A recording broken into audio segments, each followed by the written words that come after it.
పరిశుద్ధులుగా మార్చుటకు, పరలోక రాజ్యపు వారసులుగా మిమ్ము మార్చుటకు, అవధులు లేని ప్రేమతో దేవుడు నిన్ను ప్రేమించుచున్నాడు. ఇది ఏ శుభవర్తమానం, ఇది ఏ శుభవర్తమానం, ఇది ఏ శుభవర్తమానం, శుభవర్తమానం.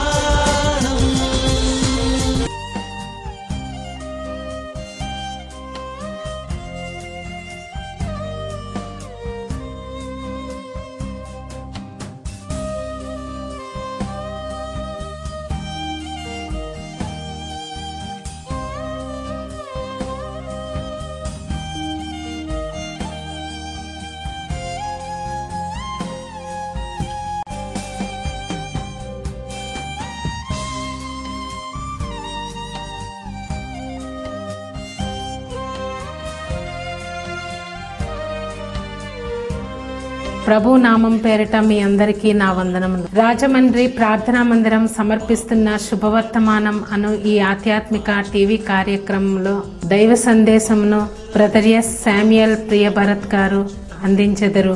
ఈ దైవ సందేశం ద్వారా మీరు ఆత్మీయ ఆశీర్వాదాలు పొందవలనని ఆశిస్తూ ఈ కార్యక్రమంలోనికి మిమ్మల్ని ఆహ్వానించుచున్నాం. ప్రభు నామం పేరిట మీ అందరికీ శుభములు.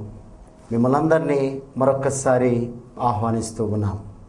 ప్రార్థన చేసుకుందాం. పరిశుద్ధుడైన తండ్రి, మీ పరిశుద్ధ నామమునకు కృతజ్ఞత తెలియచేయుచున్నాం. ప్రభువా, మీ కృప చేత మీ వాక్యాన్ని ధ్యానించుకోవడానికి మీరిచ్చిన దైవ అవకాశాన్ని బట్టి వందనాలు. ప్రభువా, మాట్లాడుచున్న నన్ను మీ సిలువ చాటున మరుగుపరచండి.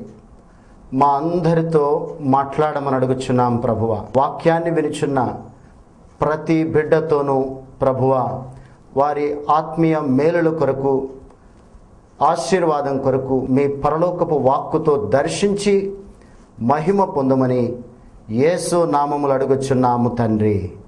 ఆమెన్. ప్రభు నామం పేరిట మరొక్కసారి మీకు శుభములు తెలియచేస్తూ మనమందరం దేవుని దైవవాక్యాన్ని ధ్యానించుకుందాం. ఈరోజు మనం ధ్యానించుకోబోయే అంశం యేషయా తన ఆత్మీయ అనుభవాలను మనం ధ్యానించుకుందాం. ఎందుచేతనంటే తండ్రి అయిన యెహోవా పాత నిబంధన కాలములో యేషయా గ్రంథం 1వ అధ్యాయములో ప్రజలు ఇష్టానుసారంగా వారు తిరిగారు. యేషయా గ్రంథం 5వ అధ్యాయం వచ్చే సమయానికి తండ్రి అయిన యెహోవాయే వారి పక్షాన వాగ్దానము చేసి నెరవేర్చినట్లుగా మనం చూస్తూ ఉన్నాం. యేషయా గ్రంథం 6వ అధ్యాయం 1వ వచనం మాత్రమే మనము చదువుకున్నట్లయితే దేవుని పరిశుద్ధ లేఖనములో ప్రవక్త యేషయా తన ఆత్మీయ అనుభవాలను ఈరోజు యావత్ ప్రపంచంలో ఉన్న ప్రతి మానవాళికి, క్రైస్తవ విశ్వాసులకు సంబంధించిన దైవ వాక్కు. ఆ వాక్య భాగాన్ని చదివినట్లయితే, రాజైన ఉజ్జియా మృతి పొందిన సంవత్సరమున అత్యున్నతమైన సింహాసనమందు ప్రభువు ఆసీనుడై ఉండగా నేను చూచితిని. దేవుని పరిశుద్ధ నామమునకు మహిమ కలుగునుగాక. ఉజ్జియా విషయానికి మనం వచ్చినట్లయితే యూదా రాజుల్లో ప్రముఖుల్లో ఒక ఉన్నతమైనటువంటి రాజు. రాజైన ఉజ్జియా మృతి పొందినప్పుడు యేషయా అత్యున్నత సింహాసనం మీద ఆసీనుడై ఉన్న ప్రభువుని నేను చూచితిని అని పరిశుద్ధ లేఖనాన్ని బట్టి మనం తెలుసుకొనవలసినటువంటి వారమై ఉన్నాం. ఎందుచేతనంటే ప్రియ క్రైస్తవ బిడ్డలారా, యేషయా జీవితంలో ఉజ్జియా రాజును చూసినంత కాలము యేషయా తన నీడ్స్ అన్నీ తీర్చుకుంటూ ఉన్నాడు. ఎప్పుడైతే యేషయా జీవితంలో ఉజ్జియా మృతి పొందాడో అప్పుడే అత్యున్నత సింహాసనం మీద ఆసీనుడై ఉన్న ప్రభుని చూడగలిగాడు. అయితే ఇక్కడ యేషయా దేవాలయములో ప్రభుని చూడలేదు. ఆ విషయాన్ని మొదటి వచనములో మనము చూసినట్లయితే అత్యున్నత సింహాసనం మీద ఆసీనుడై ఉన్న యెషయా ఆత్మావేశుడై పరలోకములో ఉన్న దేవాలయములో ఉన్న ప్రభుని చూచాడు అనే వాక్య భాగాన్ని బట్టి మనం తెలుసుకొనవలసినటువంటి వారమై ఉన్నాం. అది సొలొమోన్ టెంపుల్ కాదని కూడా మనము తెలుసుకొనవలసిన వారమై ఉన్నాం. అయితే ఎప్పుడైతే యెషయా పరలోకములో ఉన్నటువంటి దేవాలయమును చూశాడో, ఆ దేవాలయము ప్రభు యొక్క అంగి అంచులతో కప్పబడి ఉన్నది అని వాక్యం మాట్లాడుచున్నది. దేవుని పరిశుద్ధ నామమునకు మహిమ కలుగునుగాక. ఎప్పుడైతే యెషయా ఉజ్జియా మరణించిన తర్వాత యెషయా పరలోకములో ఉన్న ఆత్మావేశుడై ప్రభు యొక్క మందిరాన్ని చూశాడో, తన యొక్క జీవితంలో యెషయా ఒక ఉన్నతమైనటువంటి అనుభవాన్ని చూస్తున్నట్లుగా మనం ఇక్కడ తెలుసుకొనవలసినటువంటి వారమై ఉన్నాం. 2వ వచనాన్ని నేను చదివి వినిపిస్తాను. ఆయనకు పైగా శరాపులు నిలిచి ఉండిరి, ఒక్కొక్కరికి 6 రెక్కలుండెను. ప్రతివాడు 2 రెక్కలతో తన ముఖమును, 2తో తన కాళ్లను కప్పుకొనుచు 2తో ఎగురుచుండెను. వారు సైన్యములకు అధిపతి యెహోవా పరిశుద్ధుడు, పరిశుద్ధుడు, పరిశుద్ధుడు, సర్వలోకము ఆయన మహిమతో నిండి ఉన్నది అని గొప్ప స్వరముతో గాన ప్రతిగానములు చేయుచుండిరి. వారి కంఠస్వరము వలన గడప కమ్ముల పునాదులు కదులుచు మందిరము ధూమము చేత నిండగా. ఎందుచేతనంటే యెషయా ఎప్పుడైతే ఆత్మావేశుడై పరలోకములో ఉన్నటువంటి అత్యున్నత సింహాసనం మీద కూర్చుని ఉన్న ఆసీనుడై ఉన్న ప్రభువుని చూచాడో, దేవుని యొక్క అంగి అంచులు దేవాలయమును ఎప్పుడైతే కప్పబడి ఉన్నదో, అక్కడ జరుగుచున్నటువంటి సెరూపులు అనగా పరిశుద్ధులు చేయించినటువంటి ఆరాధనలు చూచుచున్నట్లుగా చూస్తూ ఉన్నాం. పరిశుద్ధ దేవుని యొక్క ఆరాధన చూస్తూ ఉన్నాడు. ఆ దేవుని యొక్క మందిరము గడప కమ్ముల పునాదులు అదిరినవి. దేవుని యొక్క మందిరము మహిమతో నింపబడి ఉన్నది. దేవుని పరిశుద్ధ నామమునకు మహిమ కలుగును గాక. ఎందుచేతనంటే యెషయా ఆత్మావేశుడై పరలోకము నుండి భూలోకాన్ని ఎప్పుడైతే చూస్తూ ఉన్నాడో, భూలోకములో ఉన్నటువంటి దేవుని యొక్క దైవ మందిరము దేవుని మహిమతో నింపబడి ఉన్నది. దేవుని మహిమతో నింపబడి ఉన్నది. ఈరోజు ప్రియ క్రైస్తవ బిడ్డలారా, మనము దేవుని యొక్క దైవ మందిరాలకి వెళుతూ ఉన్నాం. అయితే మన జీవితాల్లో ఉజ్జియా ఉన్నాడు. మన జీవితంలో ఉన్నటువంటి ఉజ్జియాని ఒక్కసారి చూస్తే, మనకున్నటువంటి ఉద్యోగమే ఒక ఉజ్జియా, మనకున్న వ్యాపారమే ఒక ఉజ్జియా, మనకున్నటువంటి బిడ్డలే ఒక ఉజ్జియా, మనకున్నటువంటి ఆస్తి సిరి సంపదలే ఉజ్జియా. ఆ ఉజ్జియా చనిపోతే తప్ప, ఎందుచేత భూలోకములో జరుగుతున్నటువంటి ఆ యొక్క పరిస్థితిని మనం చూస్తే ఒకానొక దినాన్న తప్పనిసరిగా అవి సన్నగిల్లిపోతాయి, అవి బలహీనపరచబడతాయి. ఆ విషయంలో నీవు నిరుత్సాహమైనటువంటి పరిస్థితిలోనికి, నువ్వు డిప్రెషన్ కలిగినటువంటి స్థితిలోకి నువ్వు కొనసాగిపోతూ ఉంటావు.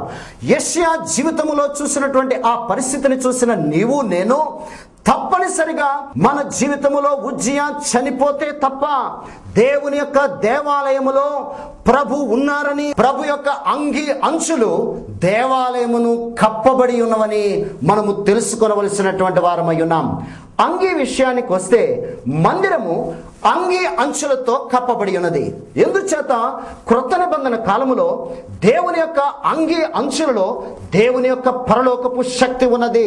ఎందుచేతనంటే 12 ఏళ్ల రక్తస్రావ రోగము కలిగినటువంటి స్త్రీ ఆ యేసుక్రీస్తు ప్రభుల వారి యొక్క అంగి అంచులను ముట్టి స్వస్థపరచబడింది. ఎందుచేత ప్రియ క్రైస్తవ బిడ్డలారా, ఈరోజు మనము దేవాలయానికి వెళుతూ ఉన్నాం.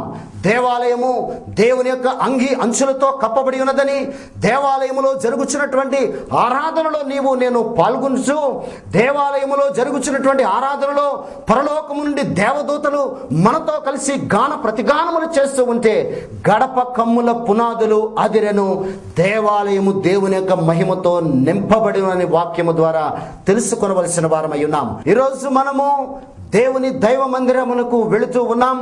దేవుని దైవ మందిరములో ప్రభు యొక్క మహిమ ఉన్నదని మనం గమనించాలి. ఆరాధనలో మనము పాల్గొనుచున్నప్పుడు గడప కమ్ముల పునాదులు అదిరినవని వాక్యము ద్వారా హెచ్చరింపబడుతూ ఉన్నాం. ఈరోజు ఆరాధించేటువంటి బిడ్డలుగా మనం ఉండగలుగుతున్నామా?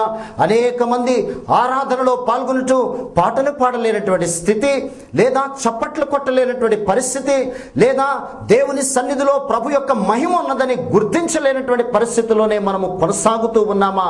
ఒక్కసారి మనం గమనించుకొనవలసిన వారమై ఉన్నాం.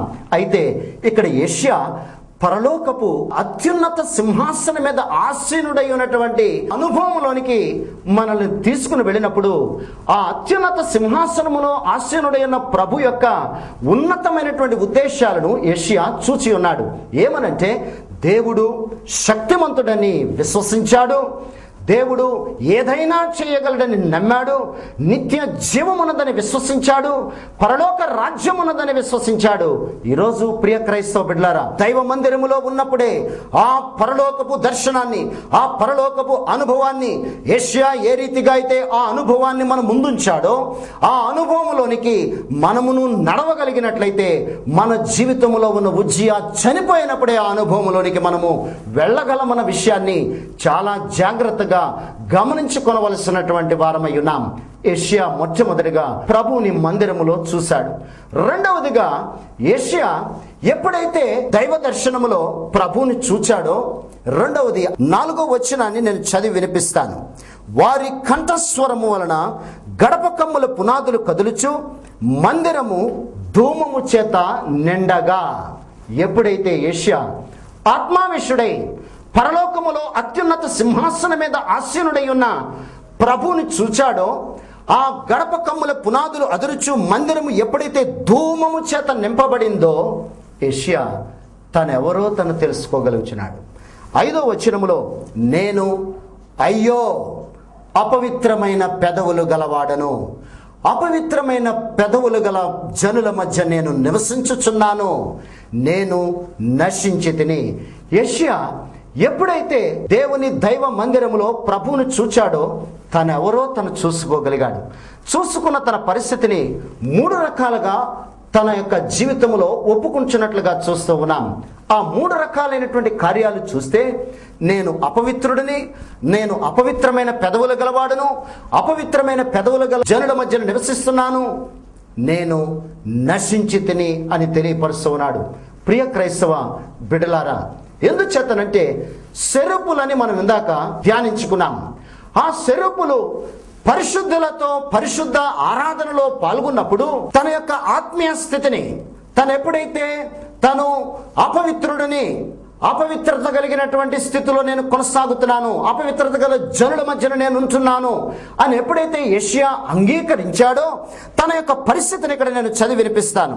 ఏమనంటే, రాజును సైన్యములకు అధిపతికి యెహోవాను నేను కన్నులారా సూచితననుకుంటుని. అప్పుడు ఆ శరాపులోనొకడు తాను బలిపీఠము నుండి కారుతో తీసిన నిప్పును చేత పట్టుకుని నా యొద్దకు ఎగిరి వచ్చి నా నోటికి దాన్ని తగిలించెను. దేవుని పరిశుద్ధ నామమునకు మహిమ కలుగును గాక. ఈరోజు ప్రియ క్రైస్తవ బిడ్డలారా, యేషయా తన జీవితాన్ని ఏ రీతిగా తన స్టాండర్డ్ని దేవుని స్టాండర్డ్తో పోల్చుకుని చూసుకున్నాడు. తను ఎవరో తను తెలుసుకోగలిగాడు. తెలుసుకున్న తన స్థితిలో తన యొక్క ఆత్మీయ స్థితిని ఏ రీతిగా తను పరిశుద్ధునిగా మార్చబడుతున్నాడు అంటే గనుక అక్కడ విషయాన్ని చాలా జాగ్రత్తగా గమనించుకోవలసిన వారమై ఉన్నాం. అది భూసంబంధమైనటువంటి కార్యము కాదు. భూసంబంధమైన కార్యం అయితే నిప్పులు ఒక యాజకుడు మనకి అవసరం.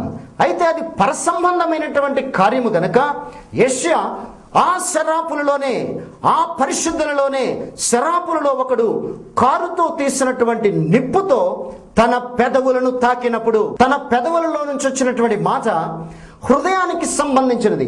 హృదయము నిండిన దానిని బట్టి నోరు పలుకును అని పరిశుద్ధ లేఖనాన్ని బట్టి మనం చాలా జాగ్రత్తగా గమనించుకొనవలసిన వారమై ఉన్నాం.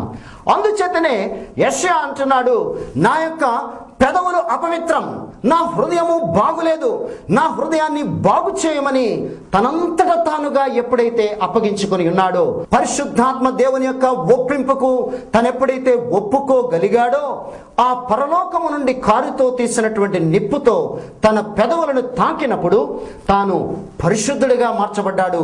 పరిశుద్ధాత్మ పూర్ణుడిగా మార్చబడినట్లుగా పరిశుద్ధ లేఖనాన్ని బట్టి మనం చాలా జాగ్రత్తగా గమనించుకొనవలసినటువంటి వారమై ఉన్నాం.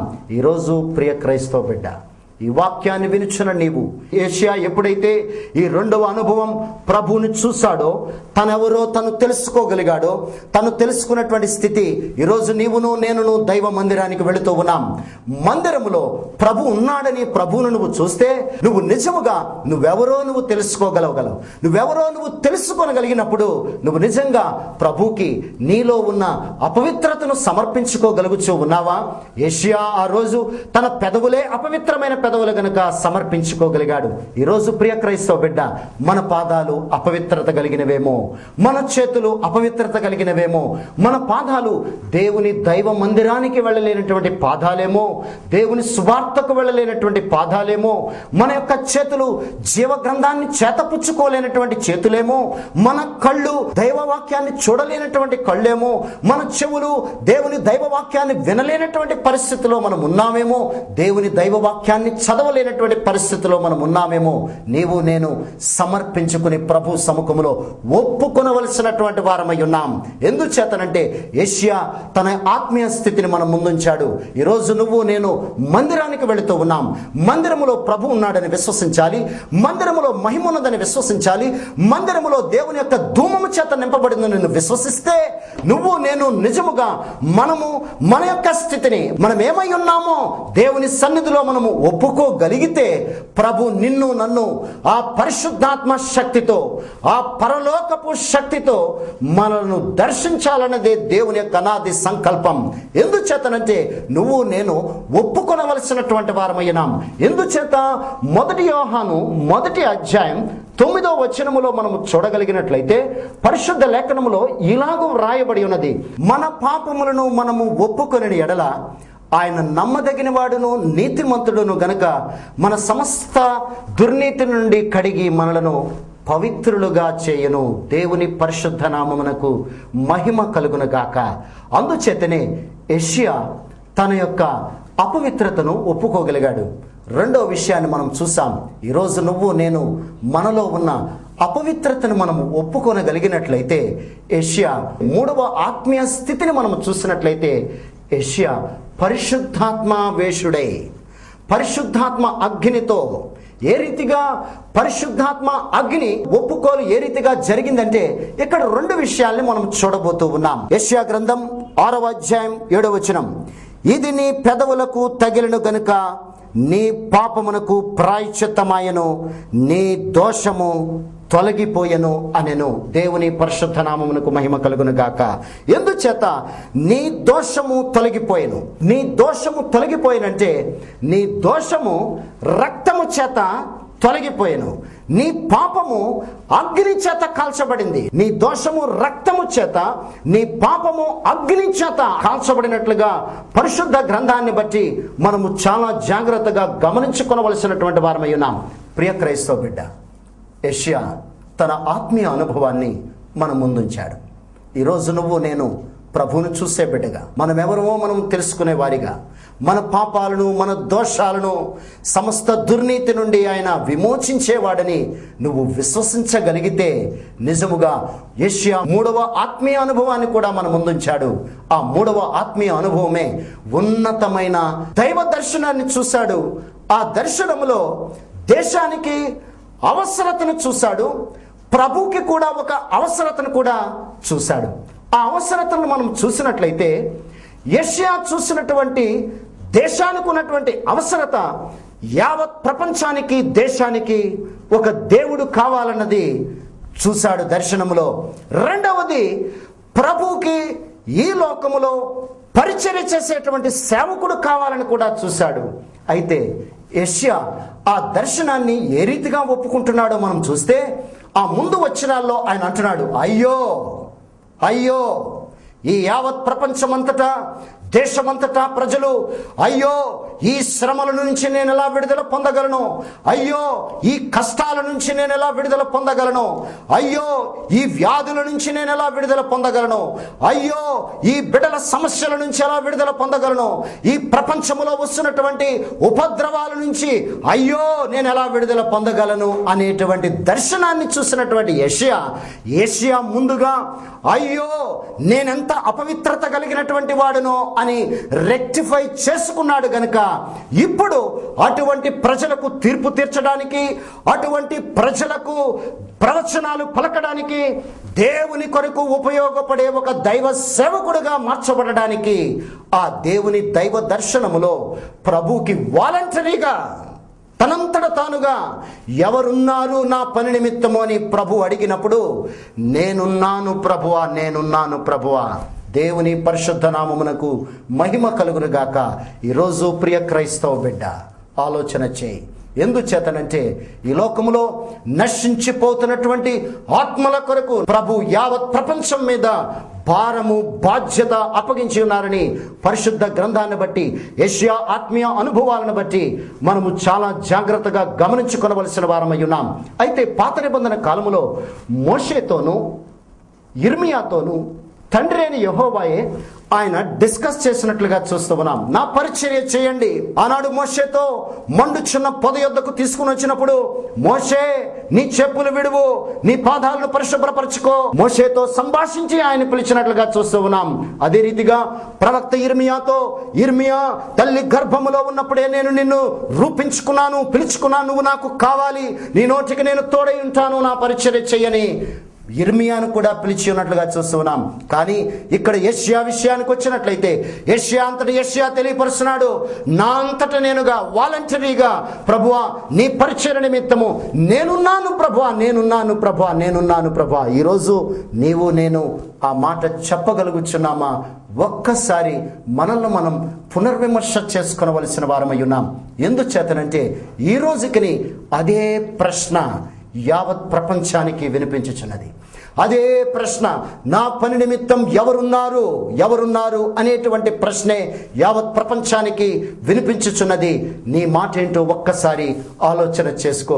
నీవు మందిరానికి వెళుతూ ఉన్నావు, మందిరములో ప్రభువుని చూడు, నువ్వెవరవో చూసుకో, నువ్వు దేవుని యొక్క దైవ దర్శనాన్ని చూడు, పరిశుద్ధాత్మ అభిషేకాన్ని పొందుకో, దేవుని యొక్క శక్తితో నింపబడు, నీ పాపాలు నీ దోషాలను కడిగించుకుని పవిత్రపరచుకుని ప్రభు కొరకు నేనున్నాను అని యెషయా వలె నువ్వు చెప్పగలుగుచున్నావా అని ఒక్కసారి మనను పునర్విమర్శ చేసుకోవాలని యెషయా యొక్క ఆత్మీయ అనుభవాలను బట్టి ఈరోజు మనం ముందుంచినట్లుగా దేవుని పరిశుద్ధ గ్రంథాన్ని బట్టి మనము హెచ్చరింపబడవలసిన వారమై ఉన్నాం. అయితే టెస్ట్ ఆఫ్ మినిస్ట్రీని మనం చూస్తే ప్రియ క్రైస్తవ బిడ్డలారా, టెస్ట్ ఆఫ్ మినిస్ట్రీ అంటే మనము ఈ లోకములో ఎంతమంది మనకి రెస్పాండ్ అయ్యారని కానీ లేదా అవుట్వర్డ్ సక్సెస్ గురించి కానీ ప్రభు మనల్ని అడగట్లేదు.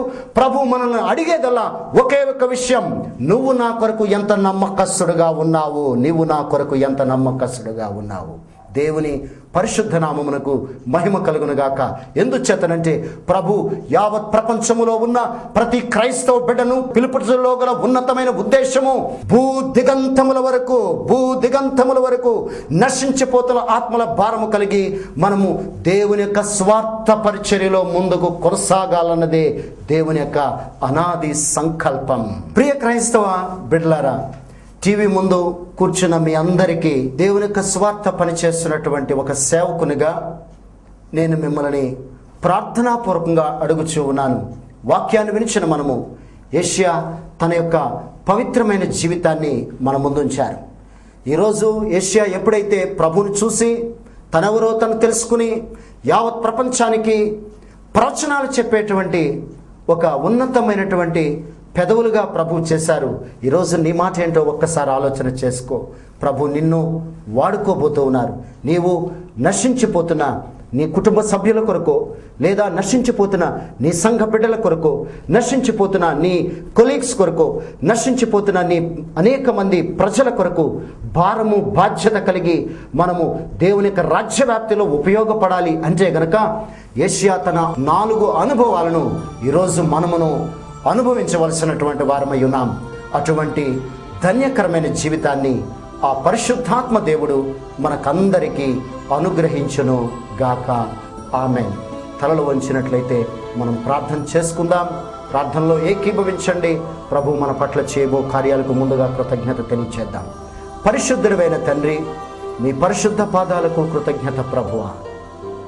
ఇంతవరకు యేషయా 4 అనుభవాలను మా ముందుంచారు. యేషయా జీవితంలో ఉజ్జియా మృతి పొందిన తర్వాత ప్రభువుని చూశారు. అత్యున్నత సింహాసనం మీద ఆసీనుడైన ప్రభువుని చూశారు. తనెవరో తను తెలుసుకున్నారు. పరిశుద్ధాత్మ దేవునికి ఒప్పుకుని పరిశుద్ధాత్మ శక్తితో అభిషేకింపబడి ప్రభు కొరకు నేనున్నాను అని తెలియపరిచినటువంటి మాటను ఈరోజు మనల్ని కూడా అదే మాటతో ప్రభు హెచ్చరిస్తూ ఉన్నారు. నువ్వు విశ్వసించగలిగితే విత్తబడిన వాక్యం ఫలించాలి అంటే పరలోకము నుండి పరిశుద్ధాత్మ వర్షాన్ని కుమ్మరించు ప్రభువా. ఈ పరిశుద్ధాత్మ వర్షము వారి యొక్క హృదయాల్లో నాటింపబడిన ఆ వాక్కు మొలకెత్తి అనేక మంది బిడ్డల కొరకు భారము బాధ్యత కలిగి ఈ లోకములో నశించిపోతున్న ఆత్మల భారము కలిగి జీవించే వారిగా ఈ టీవీ ముందు కూర్చున్న ప్రతి బిడ్డను ఆశీర్వదించి వారి కుటుంబములో మీ పరలోకపు ఆశీర్వాదాలు కుమ్మరించి మహిమ పొందమని యేసు నామములో అడుగుచున్నాము తండ్రి. ఆమెన్. ప్రభు మిమ్మల్ని అందరినీ దీవించును గాక. ఈ వాక్యము మీకు ఆశీర్వాదకరముగా ఉన్నట్లయితే మీ ప్రార్థనా అవసరతల కొరకు మమ్మల్ని సంప్రదించవలసినటువంటి ఫోన్ నెంబర్స్ ఈ స్క్రీన్లో తెలియపరచబడుతూ ఉన్నాయి. మీరు ప్రార్థన అవసరతల కొరకు మమ్మల్ని సంప్రదించవచ్చు. ప్రభు మిమ్మల్ని అందరినీ దీవించును గాక. ప్రభు నామం పేట మీ అందరికీ నా వందనాలు. ఇంతవరకు విన్న వాక్యం ద్వారా మీ జీవితంలో ఆత్మీయ మేలులు పొంది ఉన్నారని ఆశిస్తున్నాం. మీరు పొందిన దీవెనలు, మీ ప్రార్థన అవసరతలను మాకు తెలియపరచవలసిన మా చిరునామా: prayer house, brother S Samuel Priya Bharat, late brother Elijah doctor Sushila house, door number 2-43-3, post box number 29, Alcot Gardens, Rajahmundry 533101. మీ ప్రార్థన అవసరతలను మాకు తెలియపరచవలసిన మా ఫోన్ నంబర్స్ 9849590298, 9490712423. మా ల్యాండ్ నంబర్స్ 0883-2420-298 మరియు 243-2020. శుభవర్తమానం.